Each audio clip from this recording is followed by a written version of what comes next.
आजकल का देवर कैसे बिहेव करता है अपनी भाभी के साथ, बताना जरा, जवाब दीजिए ना। भाभी भी क्या कहती है, ये हमारे देवर जी हैं, ऐसे मजाक करते हैं। अरे यह भारत की परंपरा है रे। भाभी मीन्स मां, देवर मीन्स बेटा। आजकल लोग तो सबसे पहले लोग भाभी बना लेते, यू आर माई, आप भाभी, भाभी जी कैसे। आजकल तो छोड़ो, समधी समधिन को भी कहते भाभी जी आप कैसे हैं। और कई भाभी जी नहीं कहते, कई तो और भी मान निकले, बहन जी आप कैसे हैं। ये बहन जी तेरी हो गई तो बेटा बेटी का कमाल कर रहे। अरे हर रिश्ते की मर्यादा होती है कि नहीं। ये बहन जी तेरी हो जाएगी तो बच्चों का रिश्ते बिगड़ जाएगा। भाभी शब्द मतलब मां शब्द है। जितने भी देवर यहां बैठे हैं रामायण पढ़ें और लक्ष्मण का चरित्र पढ़ें और लक्ष्मण के शब्द सुने, मां मां मां। भाभी कभी कहा ही नहीं। क्या कहते, माता रामो मत पिता रामचंद्र, मेरे सर्वस्व राम है। और भाभी के लिए कहें तो गिरा अर्थ जल बीच सम, कहियत भिन्न न भिन्न, बंदौ सीताराम पद, जिन्हीं परम प्रिय खिन्न। ये सीता, दोनों के चरणों को मैं प्रणाम करता हूं। और आजकल जब भाभी को अपशब्दों से बोलते हैं और गंदा गंदा मजाक करते हैं, मेरे दिल को बड़ा कष्ट पहुंचता है और मेरे को लगता है कि हम लोग अपनी परंपरा को खोते जा रहे हैं, भूलते जा रहे हैं। कई लोगों को तो मैंने देखा है अपनी भाभी के लिए वासना की नजरें भी रखते हैं, जो कि गिरे हुए, क्या कहें, उनके लिए शब्द नहीं है मेरे पास। मेरी व्यासपीठ उनके लिए कोई शब्द ढूंढ भी नहीं पाई। भाभी मीन्स मां। इस मां शब्द की कितनी गरिमा है। भागवत पंडाल में उपस्थित सभी सज्जनों, आस्था चैनल पर सुन रहे सभी प्रेमियों, ध्यान से सुनो।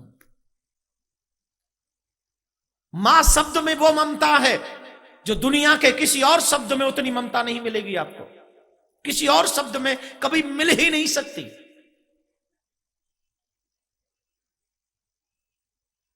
ये वो ममता है, चाहे खुद भूखी रह जाए लेकिन अपने बच्चे को भोजन कराए बिना मानती नहीं है। सीता मां ने भी लक्ष्मण को कभी सुमित्रा मां की कमी नहीं महसूस होने दी, कभी भी नहीं। हमेशा हमेशा लक्ष्मण को बेटे की तरह ही प्यार दिया, हमेशा स्नेह दिया।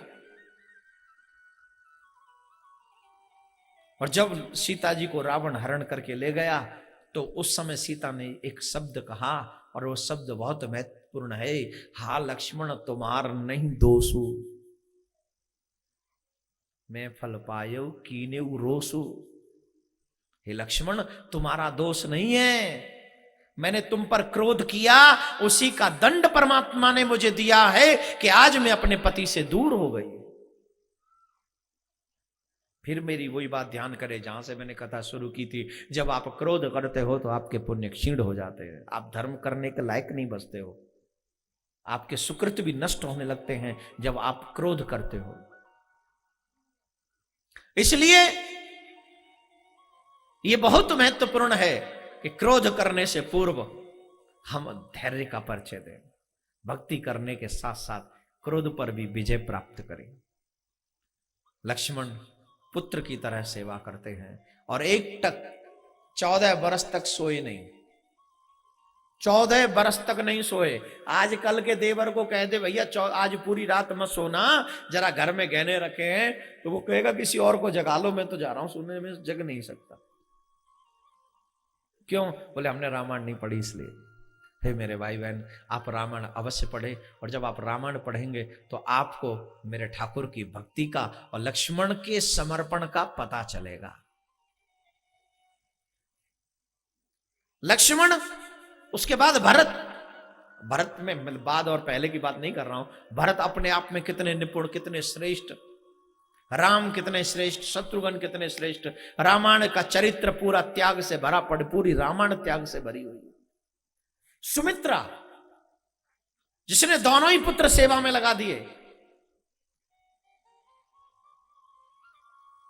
उर्मिला रामायण में जिनका वर्णन ज्यादा नहीं है, या कहें विवाह के बाद तो बिल्कुल ना के बराबर ही है। उस उर्मिला का त्याग देखिए, कितना बड़ा त्याग है। पति जा रहे हैं, अभी अभी ब्याह कराए हैं, और पति जा रहे हैं तो उर्मिला ने एक बार भी नहीं कहा कि मुझे ले चलो। सीता मां ने तो फिर भी कहा कि मुझे ले चलो, लेकिन उर्मिला ने नहीं कहा मुझे ले चलो।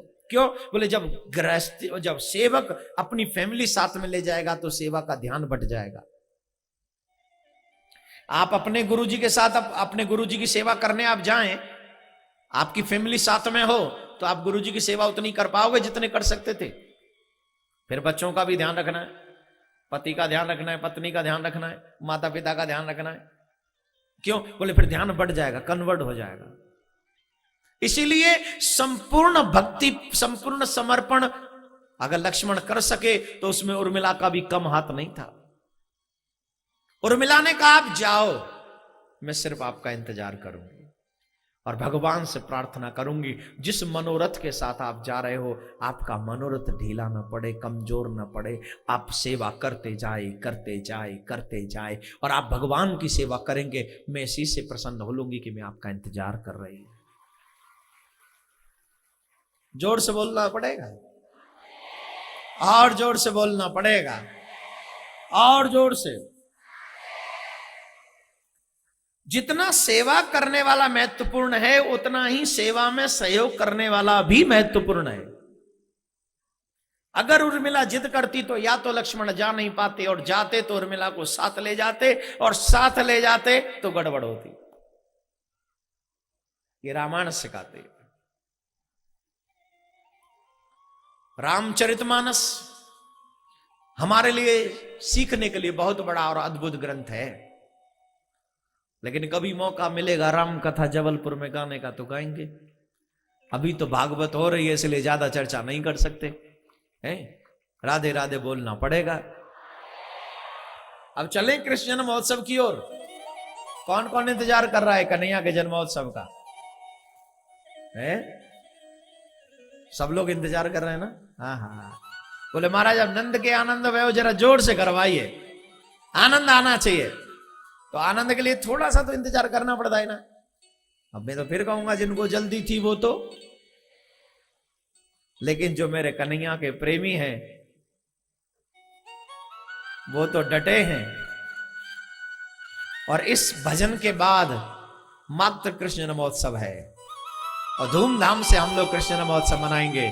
और आप सभी से एक प्रार्थना है, कोई ये ना समझे कि कन्हैया भागवत में आ रहे हैं। हर एक प्राणी जो यहां बैठा हुआ है वो एक ही भावना रखेगा, और भावना यह है कि कृष्ण मेरे घर में आ रहे हैं।